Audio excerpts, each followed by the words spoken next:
Romanos capítulo 11, 1 al 16. La palabra del Señor dice así: Por lo tanto pregunto, ¿acaso rechazó Dios a su pueblo?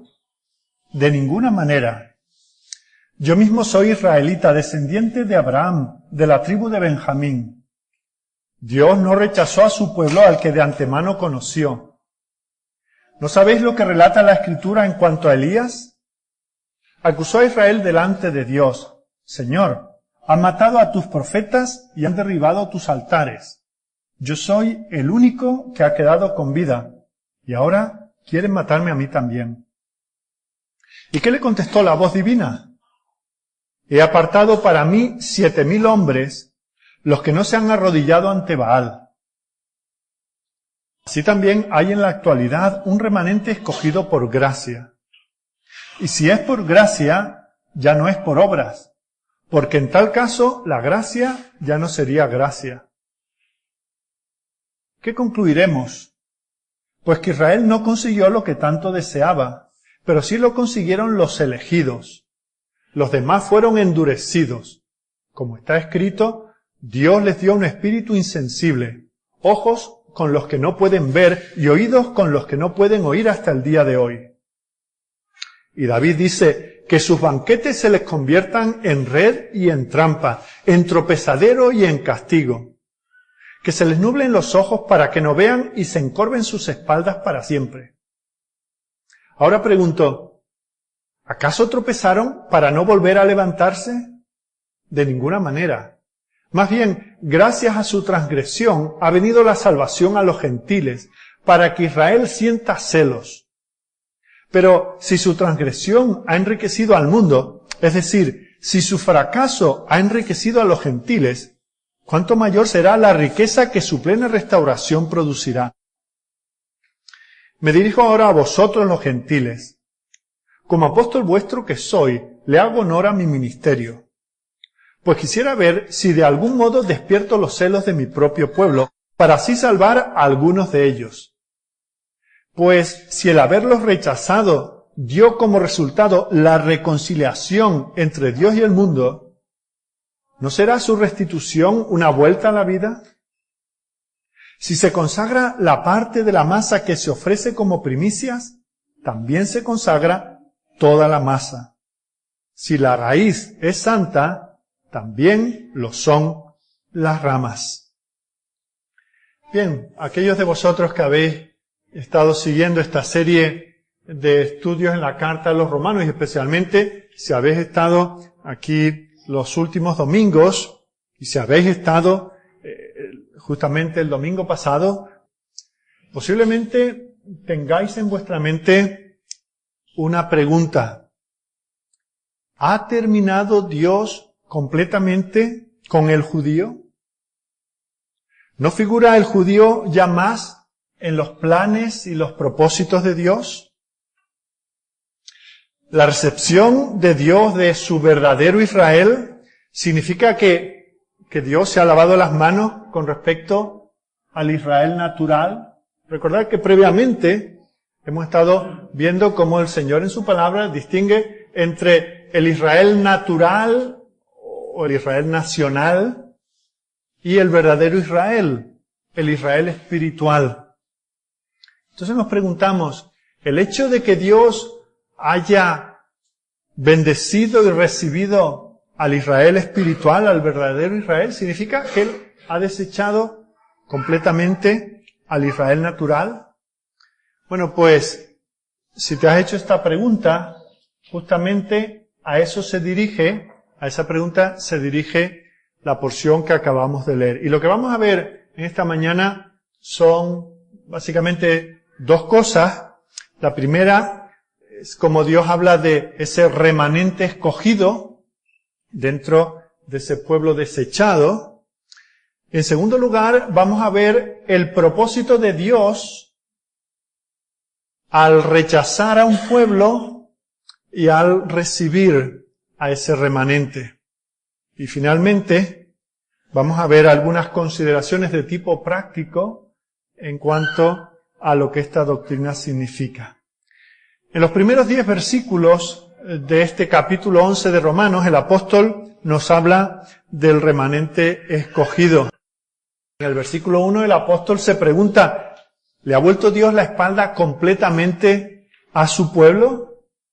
Y él mismo responde, ya casi por enésima vez él hace este tipo de preguntas, y en esta carta especialmente una y otra vez dice, de ninguna manera. Si así fuera, si Dios hubiese rechazado completamente a su pueblo, entonces yo, Pablo, que soy judío de pura cepa, yo no podía haber sido salvo. Si la nación hubiese sido completamente abandonada, yo habría sido abandonado juntamente con ella, porque yo mismo soy judío. No habían muchos judíos más judíos que Pablo, ¿verdad? Hebreo de hebreos se llamaba a sí mismo. Por lo tanto, si todos los judíos hubiesen sido desechados, Pablo habría sido también desechado personalmente. Pero el hecho de que Pablo individualmente ha sido salvo implica que Dios no ha desechado completamente a su pueblo. Y eso es lo que dice en el versículo 2. Dios no ha desechado a su pueblo al cual desde antes conoció. Ahora, fijaos que a este pueblo que no ha desechado se le describe como el pueblo al que él desde antes conoció.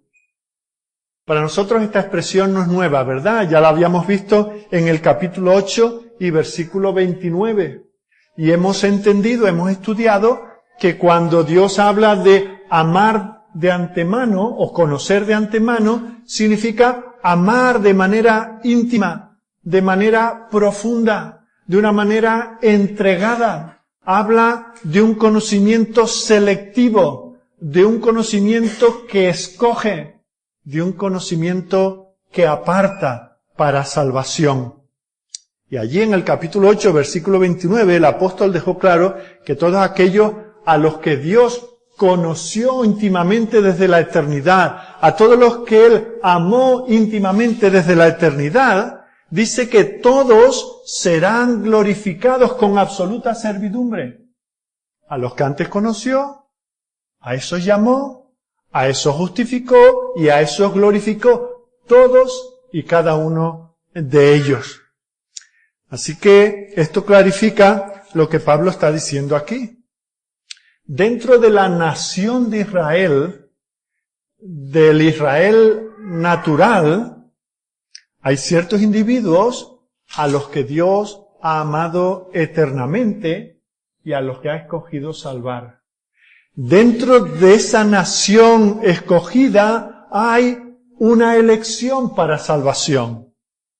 La nación como nación ha sido rechazada, como ya el apóstol ha explicado anteriormente.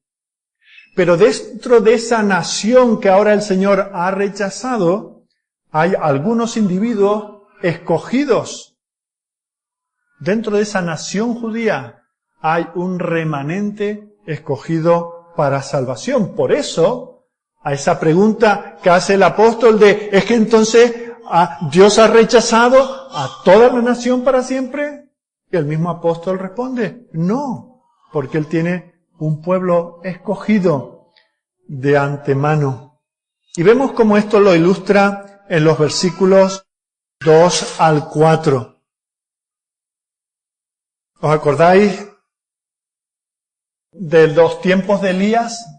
Fueron tiempos difíciles. Reinaba Acab en Israel.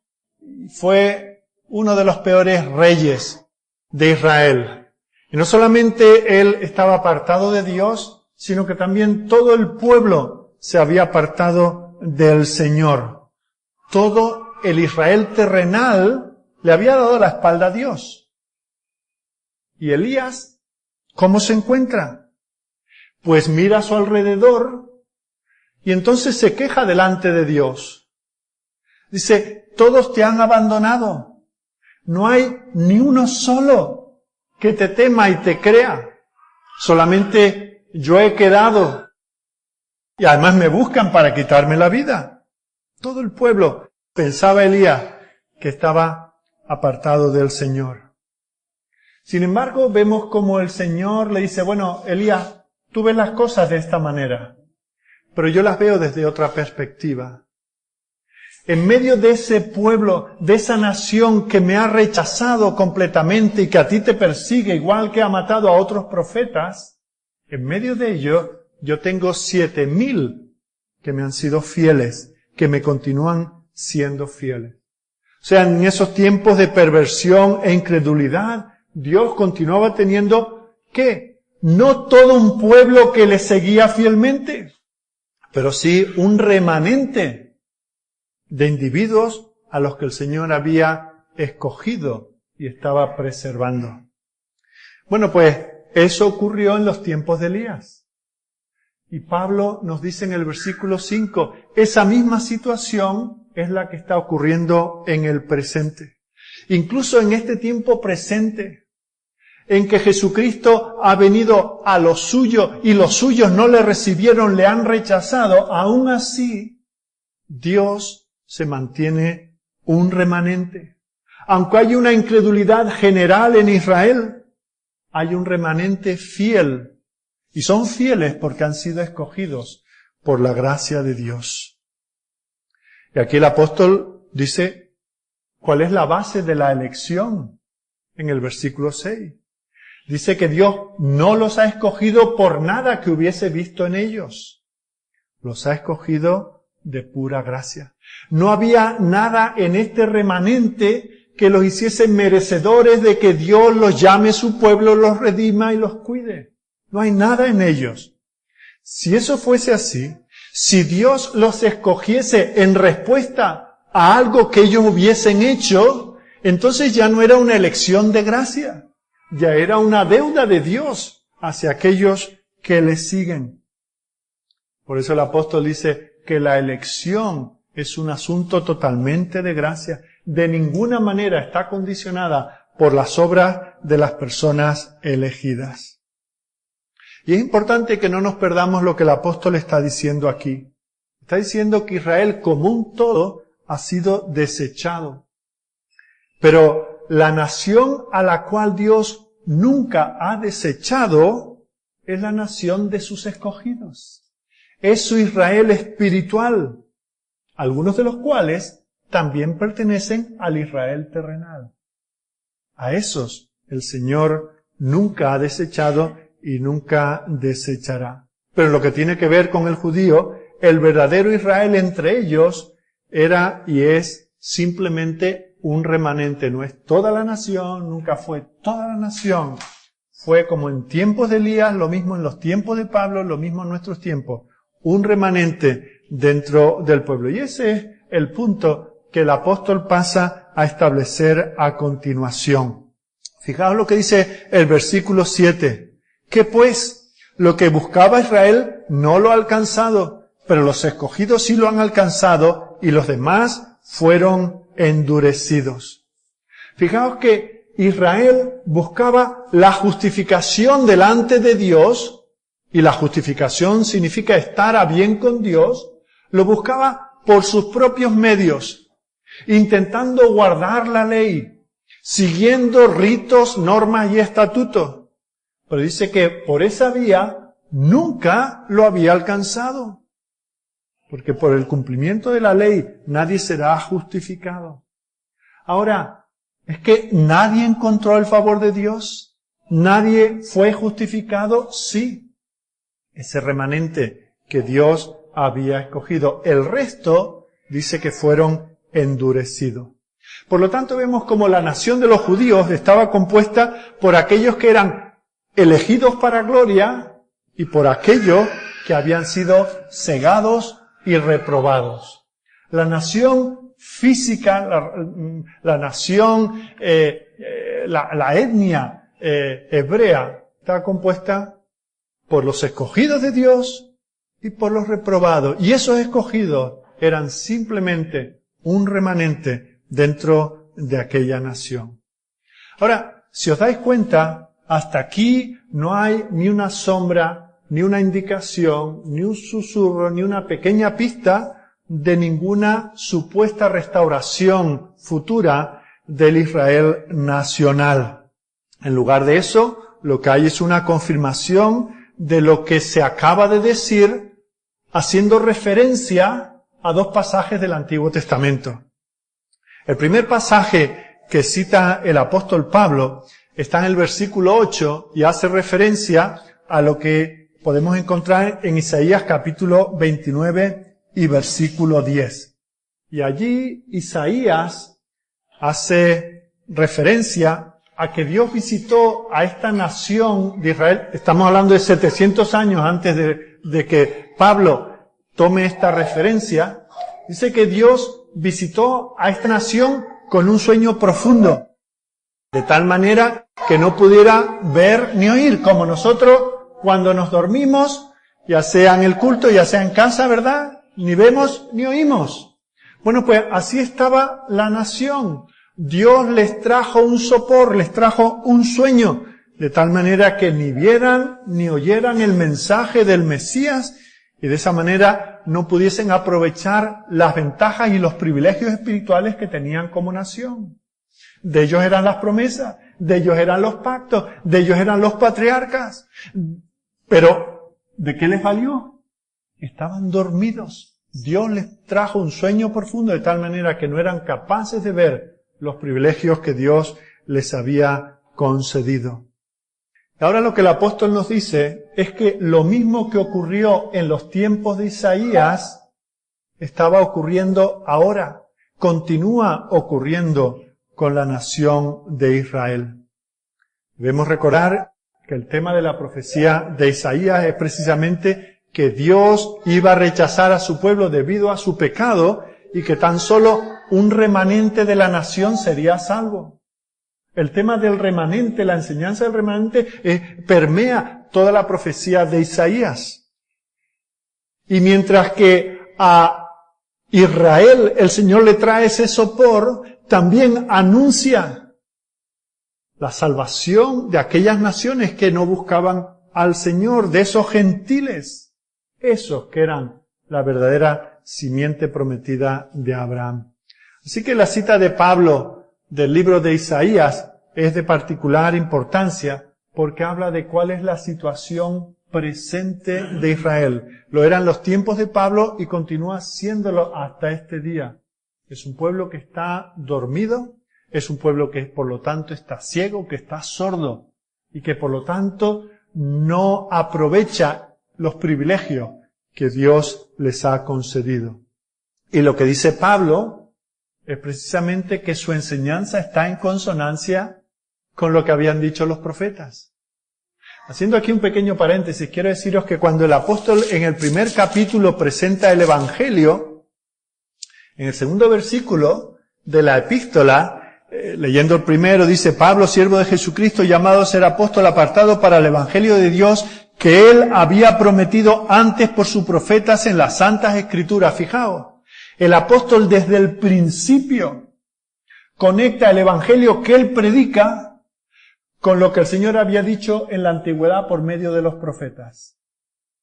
Y lo que hace es, una y otra vez, el apóstol hace más de 70 citas del Antiguo Testamento en esta carta. Básicamente, 1 de cada 6 versículos es una cita. Él está conectando el Evangelio de Dios, el Evangelio que predicaba los antiguos, el Evangelio que le fue predicado a Abraham, el Evangelio que predicó Isaías, el Evangelio en el que creyó David, es el Evangelio que él nos está predicando. Y la situación que está viviendo ahora el pueblo es la misma que ya se vivía en los tiempos de Isaías. Su enseñanza, la enseñanza de Pablo, está en armonía con la de los profetas de la antigüedad. Una segunda prueba de que esto es así la toma también del Antiguo Testamento. Si antes citó a Isaías, ahora cita a David en el Salmo 69, 22. Y esta cita la podemos encontrar en Romanos 11, versículos 9 y 10. Fijaos lo que dice allí el salmista: sea su convite delante de ellos por lazo, y lo que es para bien por tropiezo. Se han oscurecido sus ojos para que no vean y haz temblar continuamente sus lomos. Os voy a leer de nuevo el versículo desde otra versión, que tal vez, por tener un lenguaje más actual, nos ayuda mejor a entenderlo. Dice, que la abundante mesa servida ante ellos se convierta en una trampa, y que su prosperidad se vuelva un engaño, que sus ojos queden ciegos para que no puedan ver, y haz que sus cuerpos tiemblen continuamente.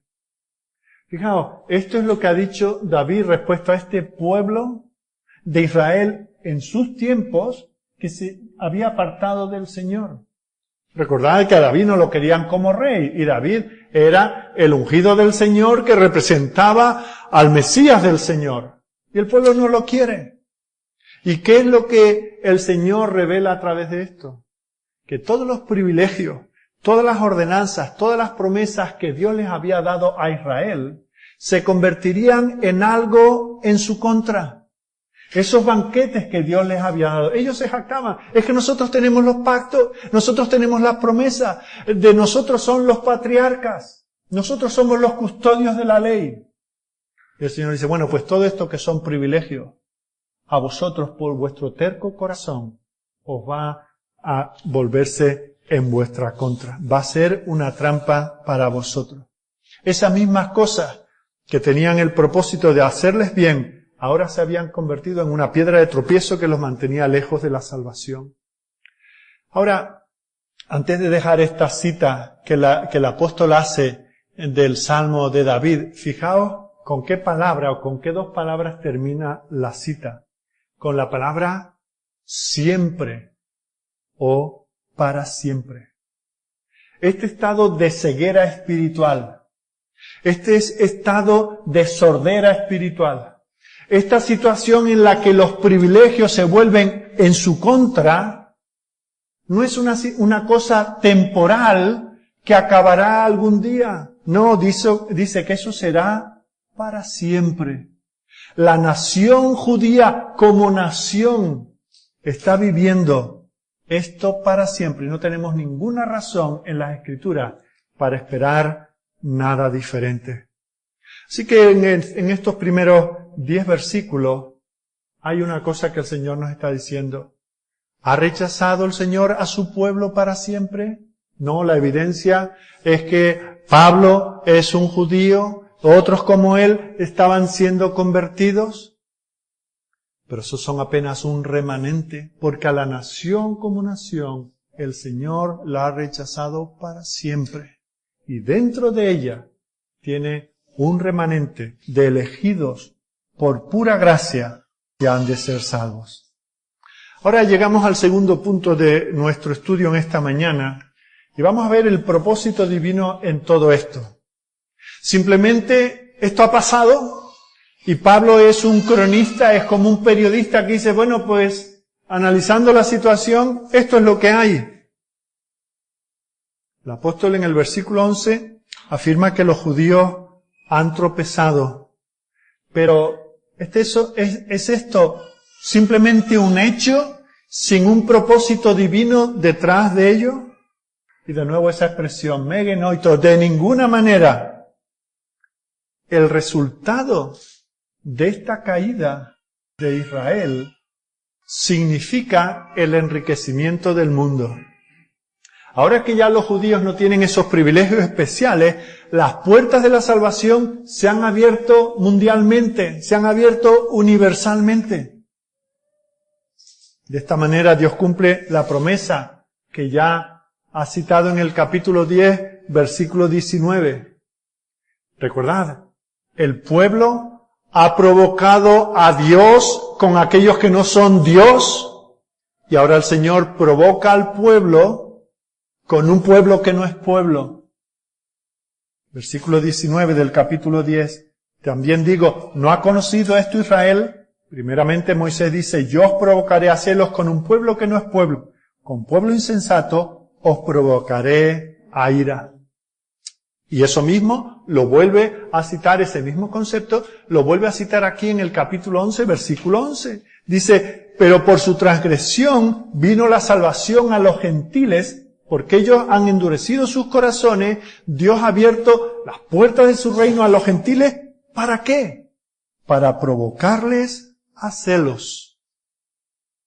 Ahora bien, si pasamos al versículo 11, vemos que si el rechazo de la nación ha significado tan grandes bendiciones para el mundo en general, ¿qué significará para el mundo el flujo continuo de judíos que son salvos, de ese remanente dentro del pueblo? Si el rechazo ha tenido un efecto tan maravilloso, ¿cuánto más grande no será para el mundo el efecto de un flujo constante de convertidos desde el mundo judío, desde la comunidad judía, de esos que son el remanente escogido por gracia? Estoy seguro que alguno está sorprendido por esta interpretación que estamos haciendo de estas palabras de Pablo, porque no es muy común escucharla, pero esta es la interpretación correcta a la luz del resto del pasaje. Y ya lo veremos, Dios mediante, cuando alcancemos el versículo 25. Fijaos que allí se usa la palabra plenitud, significando el número total de los elegidos. Y es la palabra pleroma en griego, la misma que se utiliza aquí. Si allí significa la salvación de todos los elegidos de Dios, el número completo de los elegidos, eso mismo es lo que significa en este pasaje. Dice, ¿cuánto más será la restauración del número total de los elegidos? ¡Qué gran bendición será eso para el mundo! Y vemos como los versículos que vienen a continuación no hacen otra cosa que corroborar esta interpretación. Ahora, fijaos que Pablo continúa no para hablar algo de que sucederá en el futuro, supuestamente, sino algo que está sucediendo mientras el apóstol escribe. Él está escribiendo en el presente para el presente, ese presente de Pablo y ese presente que ha continuado hasta nosotros. Si la palabra plenitud se refiere a alguna restauración futura de los judíos, como cree mucha gente, ¿por qué usa el apóstol esta expresión para hablar del presente, para argumentar la situación presente? ¿En qué manera podría una futura plenitud hacer que el apóstol estimase tanto el privilegio de ser un apóstol a los gentiles? Para él, en aquel momento, él valora tanto, él dice que él es fiel a su ministerio. ¿Qué valor tendría eso si aquí se está hablando de una restauración futura? Más bien parece razonable sugerir que Pablo se ve a sí mismo como uno de esa plenitud que él acaba de mencionar, esa plenitud que será una bendición al mundo de una manera sin precedente. Y es por eso que me atrevo a parafrasear estas palabras de Pablo, los versículos 13 y 14, como diciendo, yo soy uno de esa plenitud. Mira la bendición que ha venido al mundo con la salvación de un solo judío. Cuando él piensa en sí mismo, y lo dice para la gloria del Señor, dice, mirad, recordad que él está escribiendo a los romanos. Es una iglesia compuesta básicamente por gentiles. Y él dice, fijaos, la salvación de un solo judío, que soy yo, en medio de una nación rechazada por Dios, mirad qué bendición está haciendo para vosotros y para tantas personas. La caída de los judíos ha enriquecido a los gentiles, pero el remanente elegido, la plenitud, los ha enriquecido mucho más. Si uno solo es bendición para tanto, ¿cuánto más será de bendición la salvación de muchos de esos escogidos de entre Israel será para el resto del mundo? Y este es el punto que el apóstol quiere mostrarnos. Después de todo, ¿quién es el apóstol a los gentiles? Pregunta Pablo. Soy yo, un judío. El apóstol a los gentiles es un judío. Y esta es la razón por la cual les da tanta importancia al oficio al cual el Señor lo ha llamado. Y la esperanza de Pablo es que cuando los judíos vean que muchos gentiles están siendo salvados por medio de ese compatriota judío, dice que sean movidos a celos. Fijaos, estos ante los cuales se presentó ese gran banquete, todas las bendiciones, todas las promesas, todos los patriarcas, la ley, todo lo que el Señor les ha dado, y ellos lo rechazan. Como el niño que lo llevas a Euro Disney y ese día se levantó mohino y dice que no se sube y no se sube, ¿verdad? Pero cuando ese niño ve a otros niños subirse y disfrutar de aquello, es despertado a celos. De tal manera que dice, papá, quiero subirme. Entonces es capaz de perdonar a quien sea, hacer lo que sea, con tal de subirse. Y eso es un poco lo que está diciendo aquí el apóstol. El rechazo de Israel ha hecho que el Señor abra las puertas del reino a los gentiles. Pero el hecho de que sigue habiendo algunos judíos, parte de ese remanente, ha sido una bendición para los gentiles. Imaginaos nosotros cuando vemos, hay que ver, estos judíos obstinados rechazando al Mesías, pues mira, no todos lo rechazan. Hay judíos que creen. Y eso es una gran motivación para nosotros los gentiles. Y a su vez, al ver a tantos gentiles entrando en las promesas que Dios dio en su día a Israel, ahora dice, a ver si se despierta el celo en ellos. Y a ver si Dios me da a mí lo que le está dando a los gentiles, que en principio formaba parte de las promesas de Dios a mi pueblo. Y esa es la esperanza, que por medio de este celo, muchos de ellos fuesen salvos. Ahora es interesante y más bien importante observar que la esperanza de Pablo no es la salvación de toda la nación. Repito, el énfasis de Pablo no está en la esperanza de salvación para toda la nación. Fue el rechazo del Israel nacional lo que causaba su agonía incontenible. ¿Os acordáis que al comenzar este pasaje dice, yo sufro, estoy enlutado, me duele mucho ver a mis hermanos hebreos habiendo sido abandonados? Y si fuese posible, ya sé que no lo es, pero mi deseo es que yo sea un réprobo con tal de que ellos sean salvos. Pero fijaos que con todo y siendo ese su deseo, obviamente no es el deseo de Dios, por lo que él mismo explica, vemos como el deseo de Pablo, lo que él espera y lo que él predica, no es la futura recuperación de toda la nación de Israel.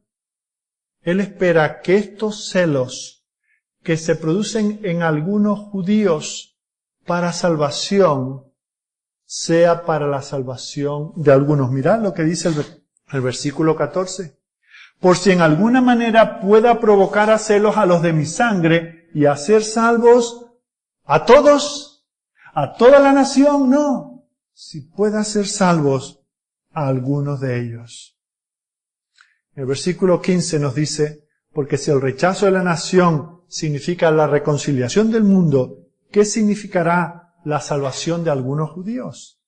No será otra cosa que vida de entre los muertos. Ahora tenemos que tener mucho cuidado en observar que Pablo sigue sin mencionar el futuro ni una sola vez. Está hablando del presente. Todo su argumento ha sido sobre una nación endurecida, dentro de la cual hay una elección de pura gracia de ese remanente. Y dice que el endurecimiento de la nación como nación ha significado la apertura de la puerta de salvación para los gentiles. Y en este sentido han venido al mundo tanto la bendición como la reconciliación. Lo que los judíos han desechado ahora es patrimonio de los creyentes gentiles. Pero el remanente elegido de judíos es una fuente de mayor bendición, como lo muestra el ejemplo tan sencillo que pone a continuación. En el versículo 15, fijaos que él usa dos palabras. Utiliza la palabra exclusión y admisión. Dice, porque si su exclusión es la reconciliación del mundo, ¿qué será su admisión sino vida de entre los muertos? Fijaos que esta exclusión y esa admisión fue algo que estaba ocurriendo en aquel momento y que continúa ocurriendo ahora. Y ambas cosas están ocurriendo de manera paralela. No son cosas consecutivas. No es que ahora hay una exclusión y que luego habrá una admisión. No hay ninguna mención en absoluto de estas cosas ocurriendo de manera consecutiva en la historia. Solamente si venimos a este pasaje con ciertas ideas preconcebidas, podemos dar lugar a esa interpretación. Que algunos, no todos, que algunos, como dice el versículo 14, que algunos elegidos por gracia sean salvos de esa ruina absoluta de toda la nación de Israel. ¿Qué es eso? ¿Cómo lo podemos llamar? Pablo dice eso es vida de entre los muertos. El gran milagro, lo que nos debe motivar a glorificar al Señor, es que de un pueblo que ha sido rechazado, el Señor saque un remanente, unos pocos escogidos para salvación. ¿Cómo podemos llamar a eso? Vida de entre los muertos. Luego, a continuación, en el versículo 16, el apóstol afirma lo mismo con diferentes palabras. Él es como si dijera, no me entendáis, como si estuviera diciendo que el rechazo de la nación significa el rechazo de todos y cada uno de los individuos que la componen. Eso no es en absoluto lo que yo estoy enseñando. Y entonces hace referencia al primer fruto, refiriéndose a Abraham. Dice que el primer fruto era santo y la cosecha también santa. Si nosotros tomamos una masa de harina y hay una parte leudada y la probamos, y esto ya está en condiciones, ya se puede terminar de amasar y meter en el horno. Si esta está en condiciones, el resto de la masa está en las mismas condiciones. Ahora, Abraham es el primero de quien, no solamente de una nación civil, política, nacional, sino esencialmente, básicamente, de una nación espiritual, del pueblo de Dios. Por eso, aunque Dios ha rechazado a la nación, dentro de eso, como hay unas buenas primicias, los que son como Abraham, los verdaderos descendientes de Abraham, los hijos espirituales de Abraham, eso también son válidos. La raíz es santa y lo mismo son las ramas. Pero esa cosecha, esas ramas, consiste en individuos. No en una nación como un todo, sino en individuos, como enseguida descubriremos. Los judíos creyentes son ramas santas de una raíz santa. Y los judíos incrédulos dice que son desgajados, mientras que los gentiles creyentes son incorporados a la raíz. El punto que el apóstol está enseñando es que podemos esperar ver un remanente de gracia continuando por virtud de sus orígenes judíos. Dios no ha desechado completamente a su pueblo. Hay algunos escogidos por pura gracia que forman parte de esa etnia o de ese grupo de personas. La vieja planta no está completamente desprovista de vida, pero la vida que hay consiste de aquellos judíos que han llegado a creer en el Evangelio. Eso es lo que hace la gran diferencia. Terminamos, queridos míos, espero que hayáis podido seguir el hilo de lo que hemos estado viendo en estas últimas semanas, pero quisiera que hoy terminásemos, todavía nos queda parte de este capítulo por considerar, pero hoy quisiera que nos quedásemos con algunas anotaciones importantes respecto a lo que hemos visto. Hay personas, algunos de vosotros tal vez tengáis reserva en cuanto a lo que habéis oído esta mañana y esta explicación, pero tengo que recordar que el apóstol está escribiendo a una iglesia gentil. Y ahora yo os pregunto, ¿es factible, es lógico, es razonable que Pablo dedique una quinta parte de esta carta a exponer algo que no tiene una pertinencia vital para sus lectores? Es lógico que el apóstol dedique una quinta parte de la carta a hablar a gentiles de una supuesta futurísima restauración de Israel.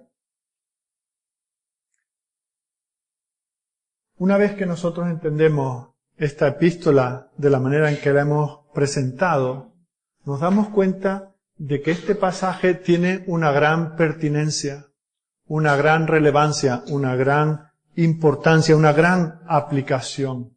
El apóstol está explicando que los gentiles no son creyentes de segunda categoría, sino que son miembros de pleno derecho del pueblo de Dios, que por lo tanto nunca van a ser desechados.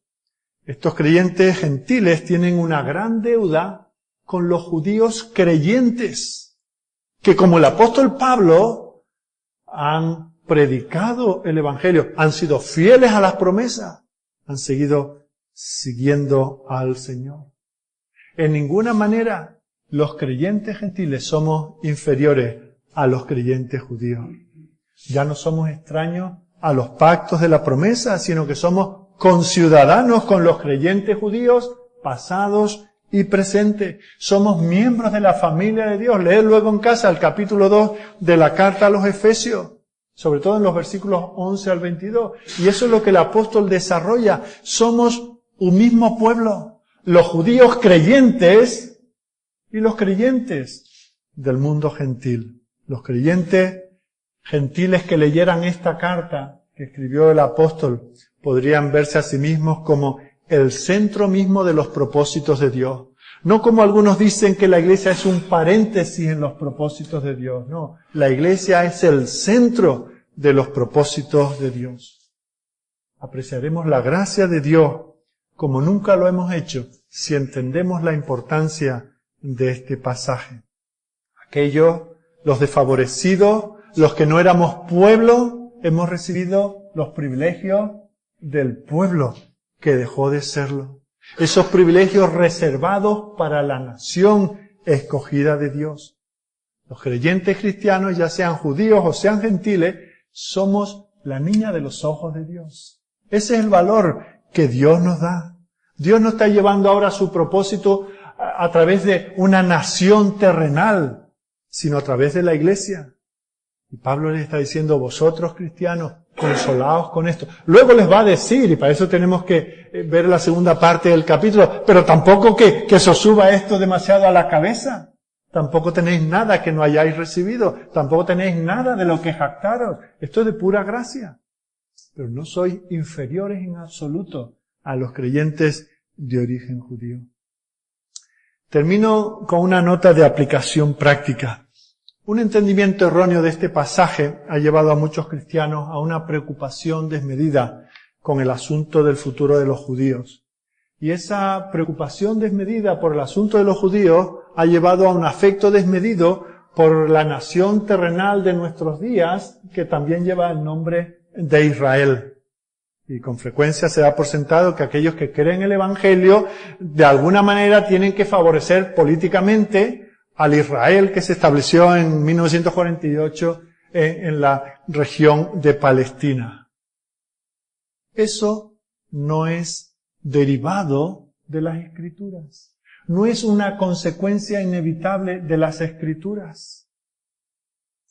Y el problema es que cuando hacemos este énfasis desmedido, estamos descuidando la evangelización de las naciones árabes, incluso de los árabes que tenemos conviviendo entre nosotros, a los cuales le compramos la fruta y tantas otras cosas. Que cada uno de nosotros seamos leales a nuestras autoridades que el Señor ha puesto por encima de nosotros. De eso hablaremos cuando lleguemos al capítulo 13. Pero tengamos cuidado que nuestro interés por el Estado moderno de Israel no sea ni mayor ni menor que el que tenemos por otras naciones, por otros pueblos, por otras etnias. Por supuesto que hay un porcentaje muy alto de judíos dentro de esa nación que hoy se llama Israel. Y si, como hemos leído aquí, visto en este pasaje, Dios dentro de ese pueblo tiene un remanente escogido, pues muchos de ellos estarán entre esos. Pero también el Señor tiene muchos escogidos entre el mundo gentil, entre el mundo árabe también. Y no debemos descuidar, por una mala teología, no debemos descuidar que el Señor tiene un remanente escogido entre esa nación, pero tiene también muchos escogidos en el mundo gentil. A eso también tenemos una obligación de predicarles el Evangelio.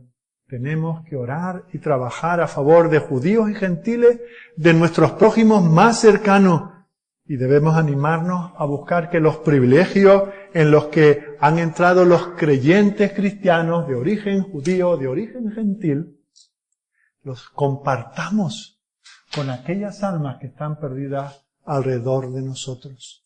Y la pregunta que tenemos que hacernos en esta mañana es, ¿pertenecemos nosotros al verdadero Israel de Dios?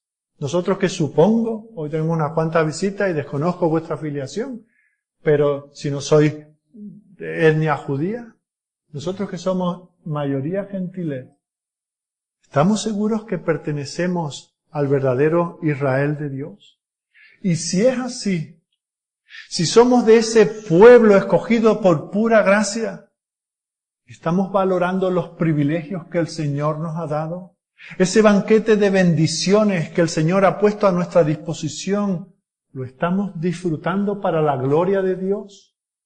Tengamos cuidado porque si no nos puede pasar como al pueblo de Israel, al cual el Señor le trajo esa somnolencia para que no oyera ni viera las bendiciones que el Señor había puesto a su alrededor. No estoy diciendo que podamos perder la salvación, pero podemos estar dando por sentado lo que tantos judíos dieron por sentado. Es que somos del pueblo de Dios. Es que toda mi familia es creyente. Es que todos mis hermanos, mis padres, vengo a la iglesia desde pequeñito. Eso no nos hace hijos de Dios. Nos hace hijos de Dios el humillarnos delante de Él, el reconocer nuestros pecados, el admitir, el aceptar, el solicitar, el suplicar por el favor de Dios, su misericordia, el perdón de nuestros pecados. Solamente cuando hagamos esto, recibiremos el perdón y entraremos en el reino. Oremos. Amado y bendito Señor nuestro Dios, queremos darte gracias por esta palabra que tú nos has dado en esta mañana. Gracias porque nosotros que hemos entrado a formar parte de la esposa de Cristo, no lo hemos hecho por la puerta de atrás, no hemos hecho esto pues de rebote o por casualidad, sino según tu propósito eterno. Tú, Señor, nos escogiste desde antes de la fundación del mundo, no por nada bueno que vieras en nosotros, pues nada bueno hay, sino por tu pura gracia, por tu misericordia, según el puro afecto de tu voluntad. Señor, gracias porque tú nos enseñas esta doctrina de la elección, no para que nosotros nos llenemos de orgullo como si algo nos perteneciera, sino para que podamos tener la certidumbre de que lo que tú comenzaste en la eternidad lo llevarás también hasta la eternidad, que no hay nada que nos pueda separar del amor de Cristo. Señor, queremos darte gracias por las oportunidades que tú nos das de evangelizar a aquellos que están cercanos a nosotros. Señor, no importa el color de la piel, ni el acento que cada uno tenga, ni el lugar del mundo donde nació, donde ha vivido. Señor, tú nos llamas a tener compasión con nuestro prójimo, a llevarle el Evangelio. No permitas, Señor, que una mala interpretación, un mal entendimiento de tu palabra nos lleve a recelar de aquellos que están tan necesitados como lo estuvimos nosotros en otro tiempo. Que les llevemos el Evangelio, Señor, que no dejemos que nuestras lenguas paren. Que, Señor, te glorifiquemos dando a conocer este mensaje de salvación que es solamente en Cristo Jesús. Nos dice a aquellos que puedan tener dificultades en la comprensión de estos pasajes. Danos a todos, Señor, armonía, confianza, entendimiento, sabiendo que tu palabra no puede ser quebrantada. A ti sea la gloria, Señor, en nuestras vidas. Te lo pedimos todo y te lo agradecemos a través de Jesucristo, nuestro Señor y mediador. Amén.